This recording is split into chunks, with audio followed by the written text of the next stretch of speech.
Eh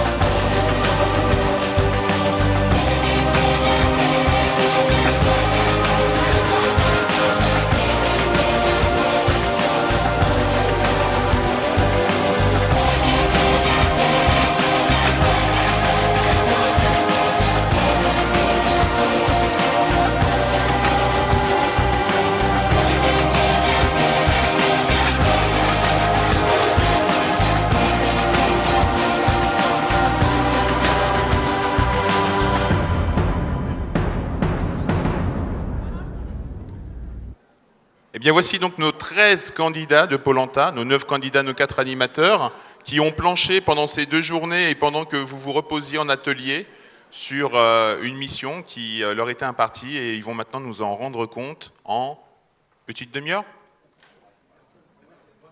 Allez, c'est parti. Ok, je suis ravi de vous retrouver aujourd'hui, et pour être tout à fait honnête, je reviens de vacances. J'étais à, je ne sais pas si vous connaissez, j'étais à Pôle Emploi. Et c'est au Béarnistan. Et donc, d'habitude, moi, je suis plutôt un touriste critique, hein, c'est-à-dire qu'il n'y a jamais rien qui me plaît. Mais là, je dois dire que c'est tellement exceptionnel que j'ai décidé de vous en parler, quoi. Je vais vous parler de ce que j'ai vécu à Pôle Emploi, et je vais essayer de vous raconter les petites choses que j'ai pu croiser à Pôle Emploi. Alors, il faut que je manipule beaucoup d'outils à la fois. J'ai pris des petites notes parce que, comme je reviens de vacances, je suis encore un peu mou. Donc, il faut quand même que je fasse attention. Voilà, donc nous sommes à Pôle Emploi. Et la première chose qui s'est passée, bien sûr, quand je suis arrivé, c'est que je me suis rendu à mon hôtel. Alors à mon hôtel, j'ai eu une belle surprise, c'est que dès mon arrivée, j'ai reçu un welcome bag, donc un petit panier de bienvenue, dans lequel j'avais tout un tas de petits échantillons. Alors pour tout vous dire, donc l'hôtel, pour le réserver, j'avais été au départ sur Booking, comme je fais habituellement. C'est-à-dire que moi je vais toujours sur Booking, je regarde les hôtels qui sont intéressants, et une fois que j'ai choisi mon hôtel, je téléphone directement. Voilà, donc comme ça me permet d'avoir un contact direct avec mon hôtelier, de ne pas passer par une centrale. Donc c'est comme ça que j'avais fait. Donc il avait quelques informations sur moi, et donc j'ai reçu un certain nombre de choses assez intéressantes. Il y avait aussi un petit book de la semaine, donc dans laquelle j'étais en vacances, qui me racontait ce qui se passait dans cette semaine-là, un certain nombre de conseils personnalisés, et j'étais très sensible à ça parce que j'étais vraiment traité comme quelqu'un de très particulier, de très unique d'une certaine manière, et j'ai eu cette information. Et donc j'ai pu finalement voir que, comme ça a pu être dit à d'autres moments, l'Internet, c'est intéressant quand on se sert des informations qu'on donne pour pouvoir vous reconnaître après. C'est ce qui s'est passé là. Et donc, ce que j'ai reçu à l'hôtel, c'est que j'ai reçu une carte VIP. Donc, c'était Visiteur in Pôle Emploi. Donc, j'ai reçu cette carte VIP avec tout un tas d'offres accessibles, hyper intéressantes dans les commerces, dans les activités, etc. Et j'ai pu donc avoir, dès le départ, finalement, le pied à l'étrier. Moi qui me sentais un peu perdu au début, je ne savais pas tellement par quoi commencer. Avec tout ce que j'ai reçu au départ, d'abord je me suis senti vraiment accueilli. J'ai des tas de petites choses très agréables, des choses à manger, des choses à déguster, et puis aussi des choses à découvrir. Ça m'a permis de m'organiser de manière efficace. Voilà, donc ça c'était le point de départ en tout cas de cette visite. Je vous raconterai la suite très très rapidement. Et maintenant donc je vais passer la parole à Élise. Donc nous, à l'Office de tourisme de Pôle Emploi, avec Valérie, on travaille sur la gestion de la relation client. Et donc on a décidé de mettre en place une carte VIP, donc Visitor in Pôle Emploi, mais surtout pour un voyage incroyable à Pôle Emploi. Alors, ce matin, on a vu avec Camille Broussin que le client unique, c'était hyper important. Et nous, on a décidé de mettre en place cette carte pour répondre à ces attentes-là. L'attente du client unique, considéré comme... le client, moi, je regarde mon nombril et on s'occupe rien que de moi. Et aussi, je recherche des bons plans. Donc, recherche de bons plans, plus client unique, on a décidé de créer cette carte pour faire vivre une expérience personnalisée et surtout, le faire consommer de manière maligne, mon visiteur, puisque je me fiche d'avoir plein de visiteurs, je veux juste des visiteurs qui consomment mieux et qui restent plus longtemps sur mon territoire. Alors, cette carte, c'est quoi? C'est une carte gratuite, à disposition de tous. Et cette carte, en fait, comment je l'obtiens? Je l'obtiens en allant sur une plateforme où je m'inscris. Cette plateforme, elle est accessible partout, sur les sites de mes prestataires, parce qu'il y a un petit lien sympa qui m'amène et où je dis, voilà, je vais être considérée de manière unique, donc je m'inscris. ou bien je peux me connecter avec mon Facebook Connect et mes informations remontent directement, ou bien je vais sur le site de l'Office de tourisme, et si je n'ai pas préparé mon séjour en amont, que j'arrive sur place à l'office, le conseiller en séjour est aussi là pour me guider et m'orienter vers la carte. Ensuite, cette carte pour le visiteur, c'est quoi? En fait, c'est tout plein d'avantages. Des avantages, des réductions, en forme de réduction, mais aussi des avantages personnalisés, des petites attentions. Par exemple, on sait qu'il adore la culture, ben, il ne fera pas la queue au musée, parce que voilà, on a connecté son profil et on va le cibler. Ensuite, au niveau du dispositif technique à l'office, parce qu'on se dit, oh là là, c'est quoi cette carte d'hôte réinventée? Comment on a fait? On a mis en place en fait des terminaux NFC chez nos prestataires qui souhaitent participer en fait au dispositif. On a acheté les cartes NFC et on a mis en place un serveur pour le volet technique qui nous permet d'avoir toute la base de données. Au niveau du financement du dispositif, comment on a fait? En fait, on a décidé de partir sur une première phase, un déploiement avec quelques hôteliers partenaires. Alors pourquoi les hôteliers? Parce qu'on est parti du principe que pour remplir nos hôtels, il fallait répondre à un besoin, la peur de l'ennui sur le territoire de Pol-Anta, parce qu'on est dans un territoire urbain. Donc pour répondre à la peur de l'ennui, comment je fais? Je montre que j'ai des choses à faire, des choses à vivre, des choses à voir sur mon territoire. Donc grâce à cette carte, j'ai accès à ces offres. Et du coup, mon visiteur est rassuré. Mon visiteur, quand il est rassuré, il achète. Et du coup, je remplis mes hôtels. Pour l'office, quel est le plus de cette opération? Donc, comme je vous le disais tout à l'heure, en fait, on optimise la consommation. On n'a pas forcément plus de monde, mais on a un visiteur qui consomme mieux. Je fédère mes partenaires et aujourd'hui, on est un peu centré sur les outils, sur la stratégie tourisme, mais le rôle de l'office, c'est aussi d'être en contact permanent avec ses partenaires. Et surtout, je trace mon visiteur, je suis capable de le connaître en temps réel, de réajuster des offres pour répondre à ses attentes. Et je fais de la base de données et j'essaye de le fidéliser un maximum pour qu'il revienne chez moi, revivre l'expérience Pol-Anta. Alors je continue donc ma visite dans Pol-Anta et le lendemain matin, quand je suis sorti, je me suis rendu compte qu'en fait l'office de tourisme, c'était partout. C'était pas un lieu particulier, c'était un petit peu partout. Et notamment chez beaucoup de commerçants, il y avait un relais tourisme. Et donc il y avait un petit corner à l'intérieur de ces commerçants dans lequel il y avait des bouquins qui présentaient un certain nombre de choses, un certain nombre de classeurs. Et puis il y avait aussi une petite tablette qui permettait de faire un choix d'un certain nombre de choses qui m'intéressaient et de pouvoir les imprimer directement sur la petite imprimante qui se trouvait là. Et donc j'avais un point relais finalement de l'office de tourisme qui me permettait de récupérer pas mal d'informations. Et en plus, j'avais un commerçant qui était prêt à répondre à mes questions et même qui m'a posé certaines questions de façon à savoir ce que je cherchais, s'il n'y avait pas des conseils à me donner.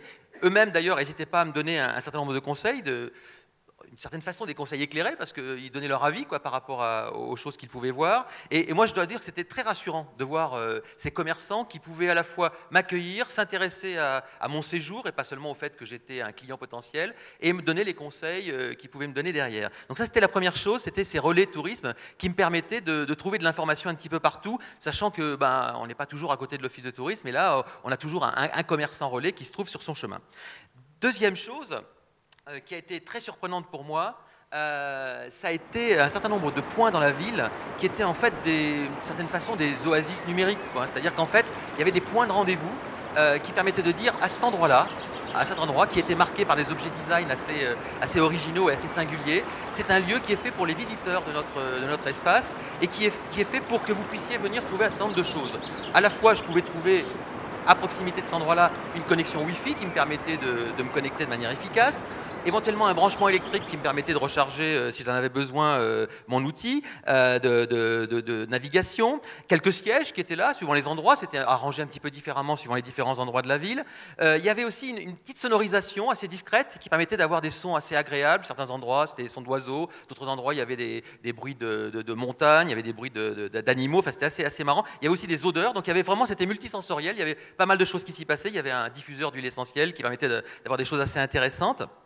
Et en ouvrant mon téléphone, eh bien, dans la mesure où j'étais reconnu sur cette borne-là, il y avait un petit menu qui me disait vous pouvez vous connecter, vous pouvez voir, il y avait un bouton J'ai envie d'eux. Tiens, justement, ça me permettait je crois que c'est une opération qui avait été montée ailleurs d'ailleurs et qui a été appliquée à Pôle-emploi. Ensuite, il y avait un autre petit bouton qui me disait autour de vous, voilà ce qu'il y a. Et puis j'avais la possibilité aussi de rentrer en contact live avec quelqu'un qui était soit quelqu'un de l'office, soit un greeter qui pouvait m'accueillir en visio directement depuis l'endroit où je me trouvais. Donc ça, c'était assez intéressant aussi de trouver ce petit coin-là. Et puis il y avait à côté, pour certains, pas tous, il y avait ces espèces de petits mobiliers urbains de type Deco, là, les sucettes Deco, et qui permettaient de voir un certain nombre d'images, qui étaient des images qui provenaient d'un certain nombre de voyageurs qui étaient là et qui étaient ce jour-là éventuellement dans la montagne, sur le fleuve, sur la rivière en train de faire du rafting et autre chose. En tout cas, ce qui était très intéressant, c'est que c'était vraiment un lieu très convivial où se retrouvaient les touristes, où on pouvait flâner, on pouvait se donner des rendez-vous, on pouvait trouver de l'information et on pouvait surtout aussi trouver un lieu d'approvisionnement Internet finalement pour ceux qui étaient équipés. C'était une chose particulièrement agréable. Ça, c'était le deuxième point qui était assez surprenant et assez intéressant. Et puis le troisième point, c'est que j'ai croisé, et si j'y vais maintenant, je vais vous montrer, j'ai croisé des patrouilleurs touristiques, d'une certaine manière, qui étaient des jeunes, qui étaient là et qui, pendant la saison haute, justement, étaient là pour à la fois renseigner et puis qui offraient des petites choses, des petits cadeaux, des petites cartes pour nous faire des surprises, qui donnaient un certain nombre de conseils, qui aussi faisaient un petit travail d'étude, c'est-à-dire de temps en temps, on en avait certains qui pouvaient nous poser des questions, qui offraient des petits gadgets aussi aux enfants. Donc c'était assez agréable d'avoir des gens comme ça qui se prêtaient à votre porte, qui venaient à votre rencontre, et en plus d'une façon assez singulière et assez originale. J'ai su d'ailleurs que préalablement ils avaient mis des ânes et les gens étaient avec des ânes, mais que compte tenu des saletés que ça laissait sur la voie publique, ils ont transformé ça en Segway, c'était un peu plus propre en termes de fonctionnement. Et donc, finalement, ce dont je me suis rendu compte au cours de cette première journée, c'est qu'en fait, l'office était partout. Et qu'en fait, à tout moment, je pouvais être renseigné, aidé, que je pouvais compléter mon information et que je pouvais ainsi, finalement, disposer de plein de choses qui étaient utiles et qui pouvaient me permettre de me renseigner.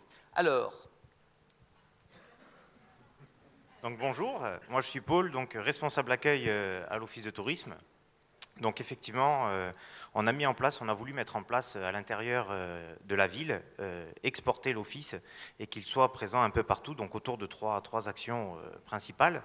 Donc vous avez effectivement ce qu'on appelle les oasis, qui sont des zones de convivialité en fait, où on va retrouver effectivement donc une identification visuelle assez forte avec l'implantation d'éléments type feuilles nomades que vous avez pu voir imagées, avec notamment des QR codes sur ces mobiliers, la possibilité d'avoir selon les zones des mobiliers urbains adaptés en fonction du lieu d'implantation, si on est près d'un parc, si on est près d'un musée ou quoi que ce soit.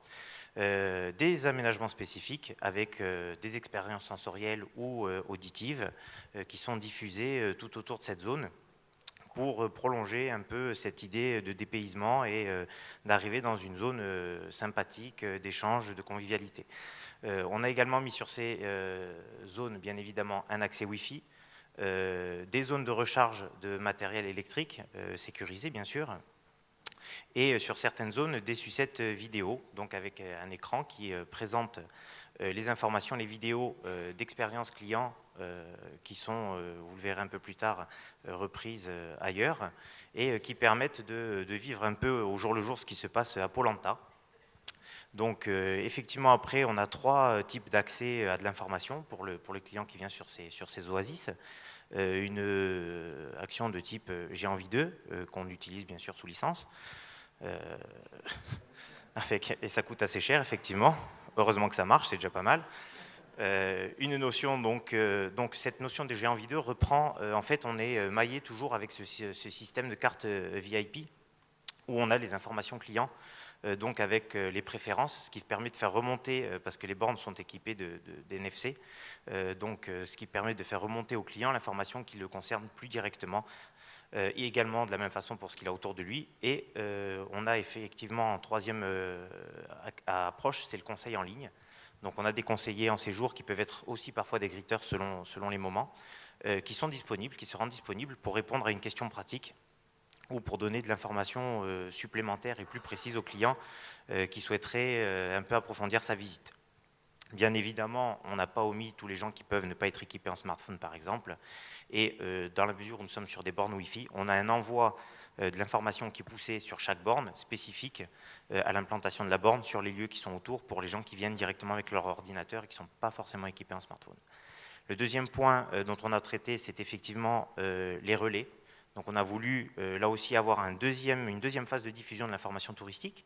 Donc on a implanté des espèces de bornes type tablette avec possibilité d'impression dans les commerces partenaires. Donc là, c'est de la même façon, on est parti avec quelques commerçants qui souhaitaient jouer le jeu. Donc on est dans des commerces de proximité, histoire d'éveiller aussi la curiosité du visiteur. Donc on peut se retrouver dans une boulangerie, dans une boucherie ou même dans un tabac ou autre type de commerce.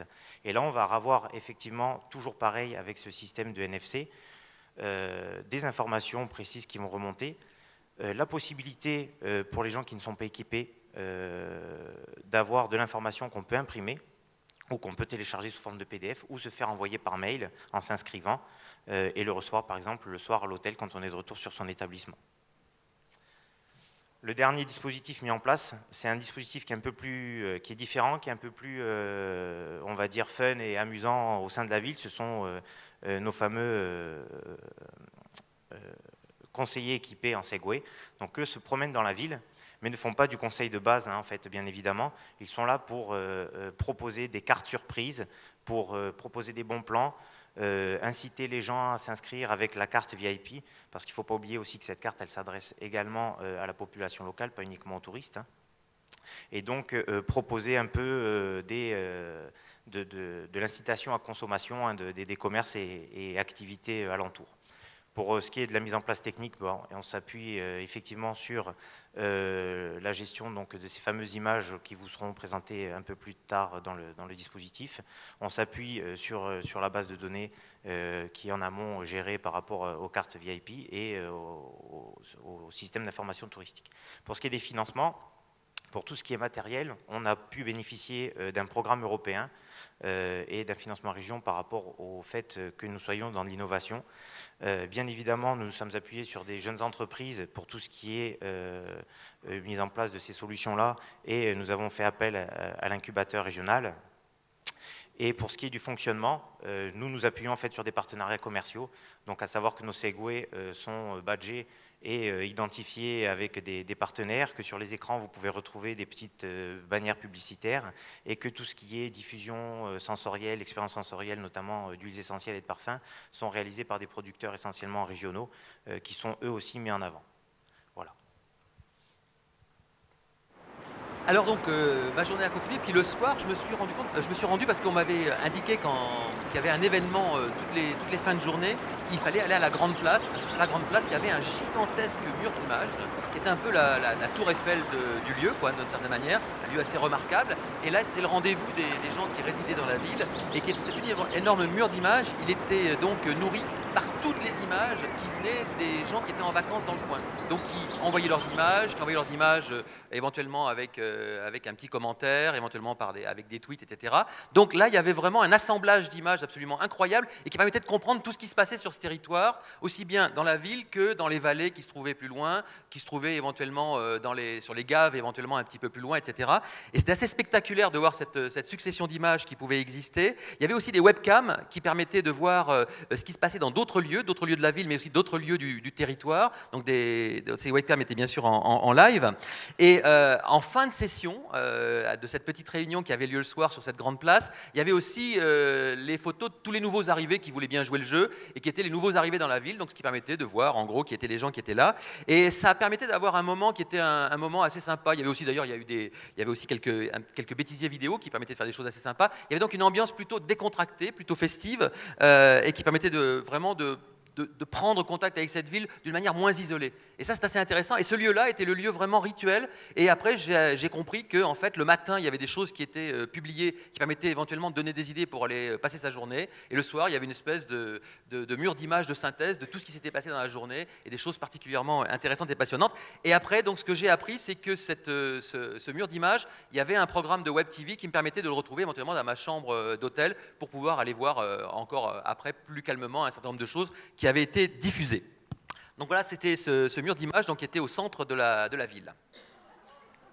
Bonjour, moi je m'occupe de la chaîne, je suis journaliste et je m'occupe à l'Office de tourisme, je m'occupe de la chaîne Mur d'Images avec Stéphanie. Donc en fait, ce mur d'Images, il est vraiment considéré comme un média à part entière par l'Office du tourisme, puisqu'il y a des programmes qui sont diffusés sur ce mur absolument géant qui fait une centaine de mètres carrés et qui est un monument dans la ville, qui est vraiment donc un symbole sur la place Clémenceau où maintenant tout le monde se regroupe, habitants et visiteurs, autour de ce mur d'écran. Et donc nous sommes en charge de diffuser un programme qui a une base commune mais qui peut se modifier tous les jours avec des productions qui viennent d'un peu partout. Alors qui c'est qui peut contribuer? Ben, il y a dans un premier temps l'équipe, puisque toute l'équipe est équipée d'appareils nomades et donc ben, tout le monde peut prendre des photos, des vidéos partout où il va et contribuer. Il y a un certain nombre d'informations de nos prestataires, de très très belles vues, de très très belles vidéos qu'on retrouve toujours, mais il y a surtout tout ce que peuvent diffuser les visiteurs et les habitants. C'est-à-dire, chaque fois qu'on va faire une randonnée en montagne, qu'on va balader, on peut diffuser sur les réseaux sociaux, Instagram, YouTube, un certain nombre de choses, et après modération, être repris.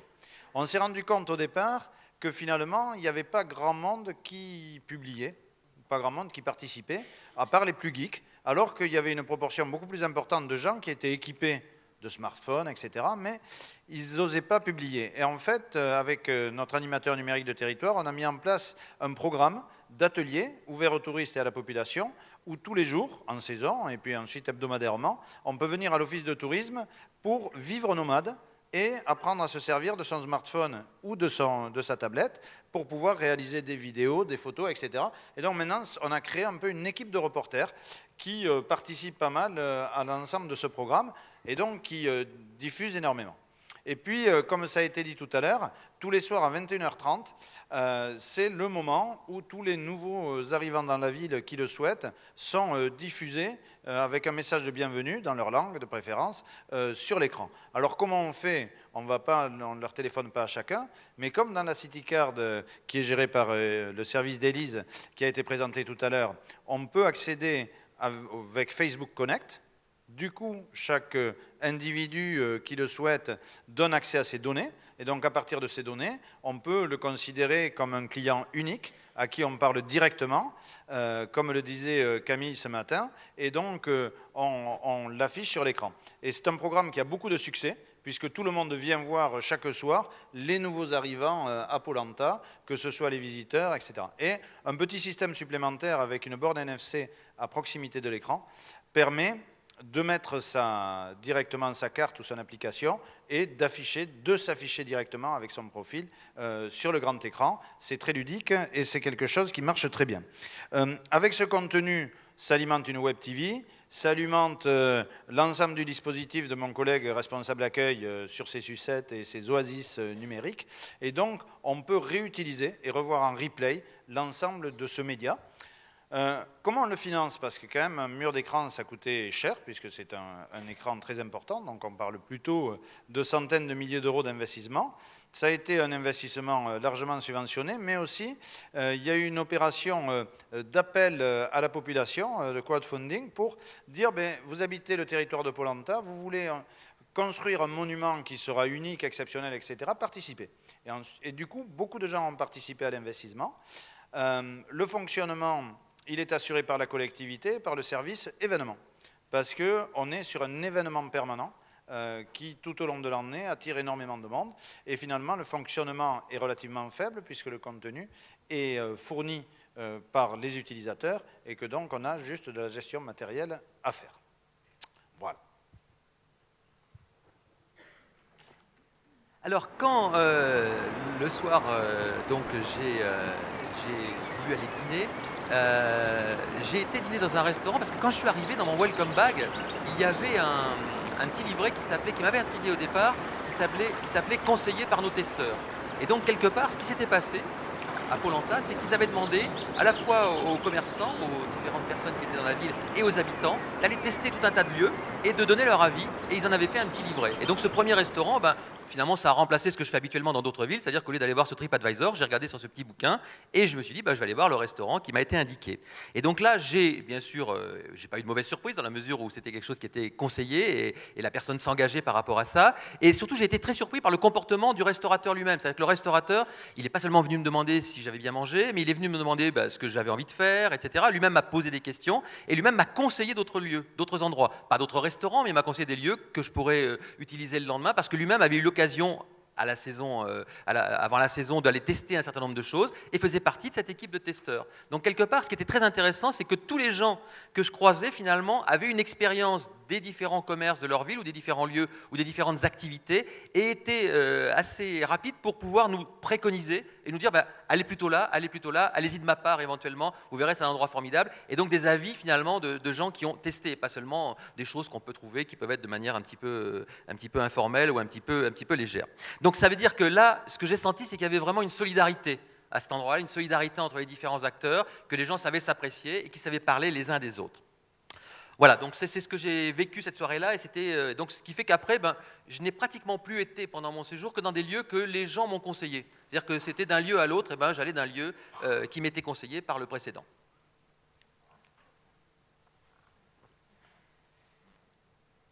Donc bonjour, je suis Sandrine, responsable d'expérience client au sein de l'Office de tourisme de Polenta. Et je vais vous donner quelques éléments sur le programme testeur qui a été mis au point en collaboration avec Johanna. Donc ce programme s'adresse à 3 types de personnes. Tout d'abord aux membres de l'équipe de l'Office de tourisme, mais ça je laisserai tout à l'heure parler l'équipe de direction sur cette partie-là du programme. Et moi je vais vous parler plus précisément du programme que l'on propose aux habitants ainsi qu'aux acteurs du tourisme de notre destination. Donc les acteurs sont des hébergeurs, des restaurateurs bien sûr, des prestataires d'activités, des artisans, des commerçants, mais aussi du personnel qui travaille au comité régional de tourisme et au comité départemental de tourisme. Donc le but de cette opération est que chacun soit un prescripteur de la destination. Donc effectivement, comme nous l'a rappelé le président de l'Office de tourisme de France, Jean Burtin, dans sa lettre, le conseil éclairé aujourd'hui est essentiel. Donc on se dit que si un hébergeur va dormir dans un autre hébergement ou va manger dans un restaurant ou encore qu'un habitant ait vécu aussi ces expériences-là, il sera mieux à même d'en parler aux visiteurs. Alors le programme testeur, comment ça marche ? Eh bien, c'est sur la base du volontariat que les habitants, les acteurs du tourisme s'inscrivent auprès de l'Office de tourisme, qui est chargé de coordonner et d'animer tout le programme de test. Donc c'est très simple. Pour satisfaire et fidéliser les clients, il faut d'abord cibler leurs besoins, puis pour leur donner des conseils objectifs et humains, il suffit de parler des expériences. Donc comme les testeurs justement ont tous vécu l'expérience, eh bien, le conseil correspondra aux attentes du client qui sera du coup satisfait. Alors, un mot sur le modèle économique de ce programme. Eh bien, tout le monde est intéressé et participe. Bon, si la prestation est gratuite, bien sûr, c'est simple. S'il s'agit d'une prestation payante, elle est prise en partie par l'Office de tourisme sur notre budget promotion, en partie par le prestataire lui-même et également par le testeur. Et donc les prestataires et les testeurs font partie donc, du pool de volontaires dont je vous ai parlé. Donc en conclusion, même si un visiteur ne passe pas par l'Office de tourisme, il bénéficie quand même d'un conseil éclairé. Donc on peut se dire que si la promesse d'expérience sur la destination est respectée, le client est satisfait. Et donc à son retour, il devient prescripteur à son tour. Il aura envie de revenir pour vivre de nouvelles expériences à Polenta. Alors bien sûr, il y a des tas de choses qui se sont passées pendant mon séjour. Je ne peux pas tout vous raconter maintenant parce que le temps nous est compté. Mais la dernière chose que je voulais vous évoquer, c'est celle-là. C'est-à-dire que moi, quand j'étais gosse, j'allais en vacances avec mes parents. Il y avait ces trucs-là qui m'amusaient bien parce qu'il y avait plein d'images qui étaient assez drôles, etc. Et là, donc, ce qui m'est arrivé, quand je suis arrivé à l'hôtel le soir, il m'a dit, mais tiens, peut-être que vous n'êtes pas tout à fait fatigué. Ce que je vais vous faire, c'est que je vais vous confier ça. C'est-à-dire des lunettes, vous savez, immersives pour arriver à vivre une expérience à 360 degrés. Et ce que je vous propose, c'est baladez-vous dans tout un tas d'expériences que vous pouvez avoir sur notre territoire.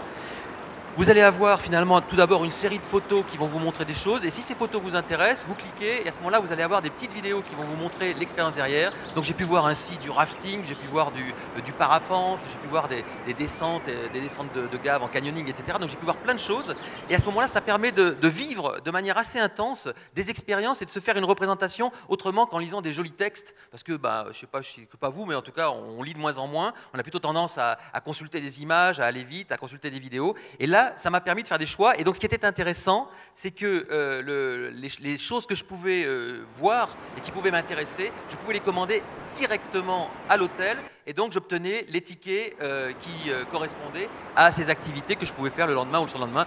Certaines activités, c'est vrai, par exemple, pour le parapente, j'ai dû réserver 4 jours à l'avance parce qu'il y avait beaucoup de monde qui s'y intéressait. Donc là, ce qui était assez intéressant, c'est qu'au travers de cette expérience immersive, ça me permettait de découvrir plein de possibilités d'une manière non bavarde, d'une manière hyper claire, hyper simple, et de pouvoir après faire mes choix et d'avoir surtout la délivrance de ces tickets et donc d'avoir un commerçant de proximité qui était mon hôtelier qui pouvait me vendre ces choses-là. Oui, alors je suis Pierre, je suis le responsable du service numérique qui se compose de Charlotte et de moi-même. Et on a mis des années pour aboutir à ce concept de spectrospoc. Et oui, vous connaissiez le spectroscope, donc c'était le petit joujou qu'a montré Frédéric en premier, parce qu'on voulait quelque chose qui ne soit pas complètement innovant, numérique, on en a marre de l'innovation en fait. Et on s'est dit que finalement, au début du XXe siècle, il y a des gens qui faisaient des choses géniales et ce spectroscope permettait déjà de voir des images en 3D en 1900 et quelques. Donc on s'est dit, on va reprendre ça et puis bien sûr, on va le perfectionner avec les outils du 2013. Alors pourquoi spectrospoc? Parce que POC. Clic hein. Et Spock, bon, ok. Donc, comment ça marche? Alors, ce qu'il faut souligner d'abord, c'est que Charlotte a mené une opération exemplaire, puisqu'il a fallu fabriquer une coque. On ne voulait pas d'une simple appli. Bien sûr, il y a une appli derrière, mais on ne voulait pas que les gens aient leur smartphone. Donc, on voulait vraiment qu'ils soient immergés, qu'ils aient un appareil sur le visage. Donc, Charlotte est allée voir le ministre du redressement productif, M. Montebourg, et on a obtenu des financements très importants. Voilà, on a passé un deal en fait avec tout le littoral qui avait des vieux stocks de galettes de pétrole liés à la catastrophe de l'Erika et on a transformé ça en plastique dans une usine de bérets désaffectés et ça nous a permis comme ça de nous doter d'un parc matériel très original et qui sent presque rien. Voilà, merci. Et alors comment ça marche en vrai? Alors il y a un back-office qui nous permet de récupérer les images qui sont fabriquées par l'équipe travaillant avec Jean-Luc. Bien sûr, il y a une modération a posteriori. Ces images donc, font partie d'une sélection qui, chaque semaine, alimente la petite application cachée dans notre boîtier en plastique de pétrole. À partir de là, comme Frédéric l'a rappelé, on peut cliquer sur une image, aboutir à une vidéo. Alors, ce qui est intéressant, c'est que si le client décide, au-delà de la vidéo, d'aller consommer la prestation, nous, derrière, on le sait, bien entendu, il y a un tracking qui se fait notamment à l'aide de la CityCard, de la carte VIP mise en place par Élise et son équipe. Et on peut ensuite commissionner directement avec le prestataire. Chaque fois qu'il fait une vente, eh bien, nous, on récupère une petite com. C'est un échange de bons procédés. Voilà comment ça marche, c'est tout simple et c'est un succès phénoménal. Merci.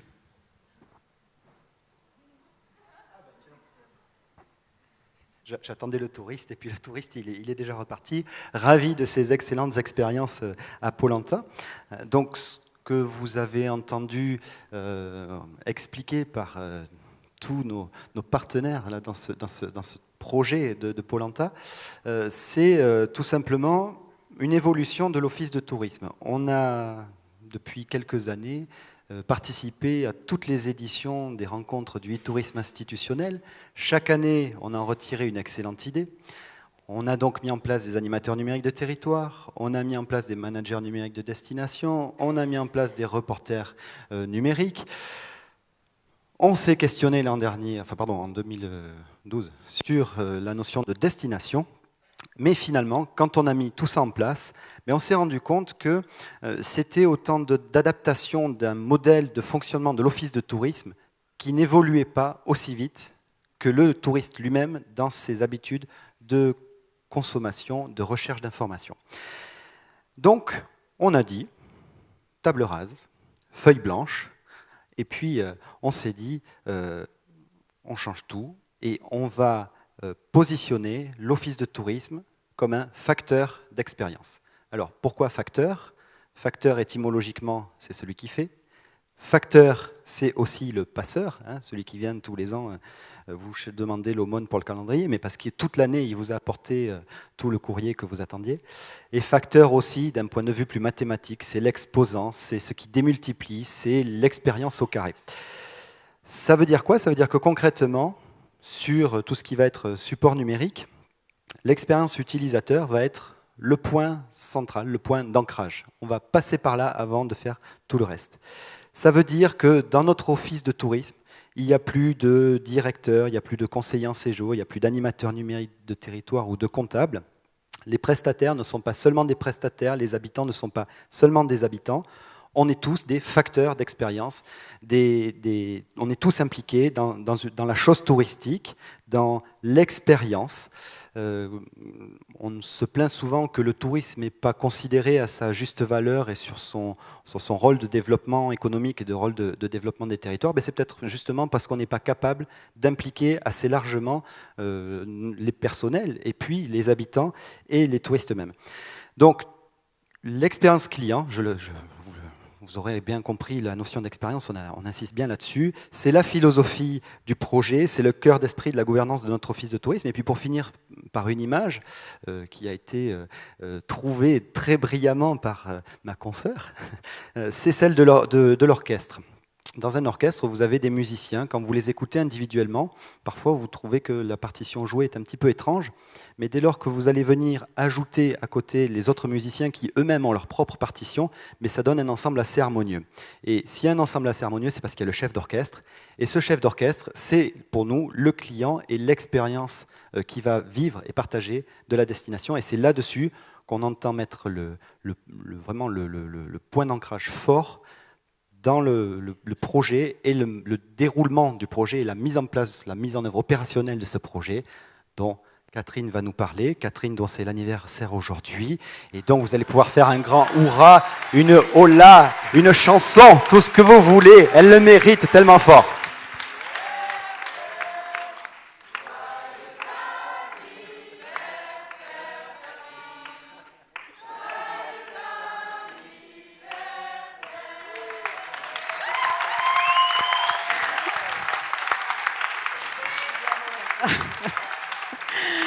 Bien, merci à chacun. Mais effectivement, là, je vais vous refaire descendre directement dans le réel. Moi, effectivement, je suis la directrice opérationnelle des projets que Nicolas concocte et que nous concoctons ensemble.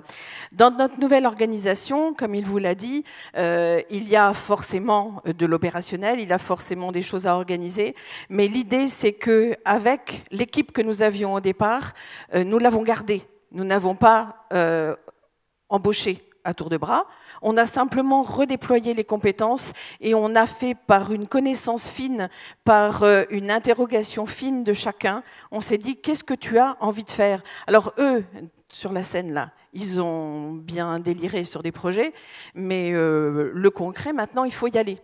Et il faut y aller, ça veut dire que les équipes, eh bien, il faut leur faire changer leur paire de lunettes, il va falloir faire changer un petit peu ce qu'il y a dans les schémas que l'on a dans la tête. Et on a bien entendu que ce matin, certains de nos confrères ont déjà commencé à travailler par projet et non plus par fonction. Un exemple, par exemple, le chargé de promotion, eh bien, quand il n'est pas en promotion, il va aller sur le territoire, il va devenir reporter de territoire. Et quand il va partir parler de la destination à l'extérieur, eh bien, il sera crédible parce qu'il l'aura vécu, parce qu'il le sentira, parce qu'il l'aura photographié, parce qu'il aura rencontré les gens. Et puis un autre exemple qui me tient à cœur aussi, c'est le responsable qualité. Vous savez, le fameux responsable de qualité qui dit la loi. Eh bien, ça pourrait être Sandrine, par exemple, qui est la responsable de l'expérience client, parce que ça aussi, c'est du concret. On a le système de diffusion de l'information, il a été repensé puisqu'on a intégré nos prestataires dans le système. Donc ça veut bien dire qu'on n'a plus besoin d'un immeuble, on n'a plus besoin que d'un lieu qui va servir pour l'administratif, parce qu'il y en a toujours à faire effectivement, mais on va pouvoir accueillir différemment les gens que nous avons, les touristes qui viennent nous voir. Par exemple, le personnel que l'on a vu sur les Segway, ça peut être les étudiants qui sont en cursus universitaire dans notre ville et qui vont pendant quelques saisons nous accompagner pendant le temps où on aura besoin d'eux sur des pics d'activité.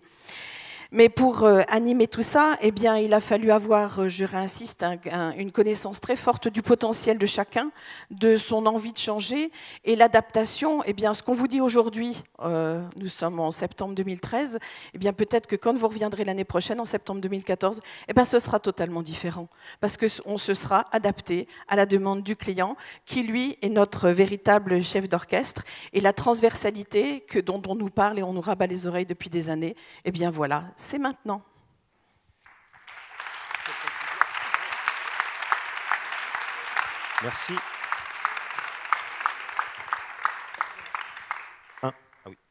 Merci. Merci à tous. Donc voilà, l'expérience Pôle Emploi vous a été décrite par le menu à l'aide d'une narration comme ça, d'un voyage à Pôle Emploi. Et je voulais juste, au final, en synthèse, vous montrer le schéma qui vous sera livré, je suppose, peut-être après quelques corrections, parce que c'était un peu rapide. Vous rappelez vraiment les idées forces qui sont sorties de nos tempêtes de méninges, nos remue-méninges. Donc vous avez évidemment, si on regarde la première, oui, la carte VIP, voyage incroyable à Pôle Emploi. Donc cette notion de carte multiservice, surtout sur support physique ou sur support numérique, et qui permet de faire plein de choses, on l'a vu. La ville, office de tourisme, je pense que c'est là une idée vraiment importante et peut-être la plus impressionnante pour l'avenir. Toute la ville devient accueillante, et je crois que c'est vraiment l'accueil de demain. Si on peut aller sur la gauche pour aller voir par là, voilà. Le mur d'images géant. Donc on n'a pas trouvé de mots plus parlants pour l'instant, mais on a parlé de Tour Eiffel, mais c'est vraiment l'idée d'un lieu central qui concrétise la rencontre entre une population et ses touristes. Le stéréospoc, dont je laisse la paternité à Pierre. Donc là, un outil personnel, presque intime, qui vous permet de percevoir et de comprendre toute la richesse d'une offre touristique. Et puis, évidemment, tout cela n'est possible qu'en reconsidérant l'ensemble de l'organisation, donc tout en haut, l'organisation de l'OT autour du management de l'expérience. Je crois que c'est un terme extrêmement important et plein d'avenir, et je vous invite à y réfléchir encore un moment, parce que de cette petite réflexion, de cette réflexion importante, je dirais, qui a duré 2 jours, c'est clair qu'on ne peut pas tout définir en 2 jours, même avec nos valeureux participants, et que c'est un immense chantier qui s'ouvre. Alors vous voyez aussi quelques idées qu'on n'a pas réussi à reclasser, mais vous voyez que les délires sont allés quelquefois assez loin, avec une monnaie locale, etc. Vous voyez qu'il y avait des choses assez intrigantes qui mériteraient d'être creusées, qui pourraient enrichir les différents domaines d'intervention, les idées principales qui ont été sélectionnées. Voilà, Jean-Luc ? Ah oui, exactement. Donc oui, voilà. Donc vous voyez que ce travail a été fait à peu près en 4 heures avec un groupe de 10 personnes par des techniques de brainstorming assez connues et assez simples à mettre en œuvre. Je vous invite aussi à les appréhender, parce que dans vos métiers, dans votre travail quotidien, vous pouvez travailler sur cette créativité à chaque instant, et ça porte des fruits assez impressionnants, et ça permet aussi de réunir ensemble d'une équipe. Voilà, merci à tous nos valeureux participants, à nos 9... Ah, voilà, la photo. Bravo à eux, ils ont été formidables. Ils n'ont pas eu de pause.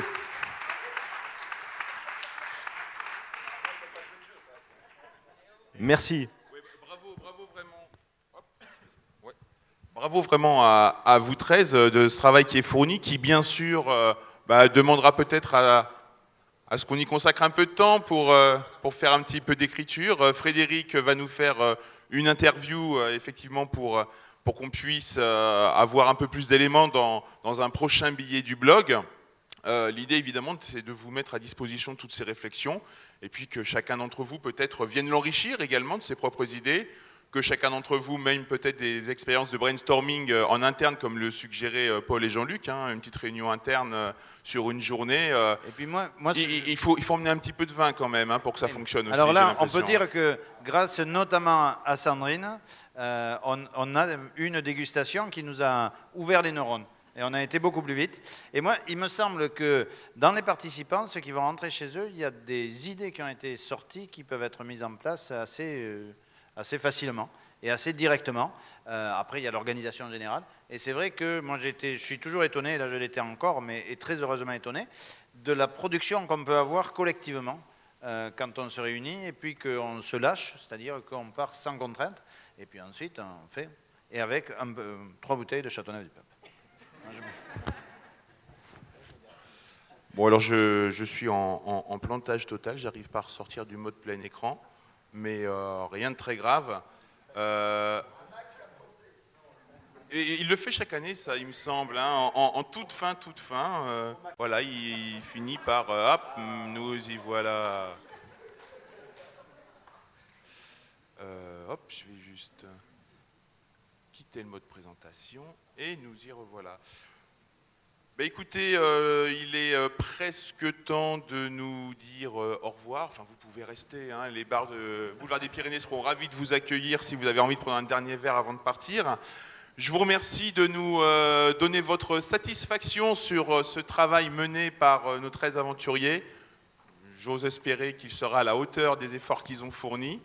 Remercier les équipes du Palais Beaumont, AEC, Laurent Pierre, Antoine, Charlotte Bedou, que vous avez dû croiser pendant ces journées et qui organisent toute la manifestation.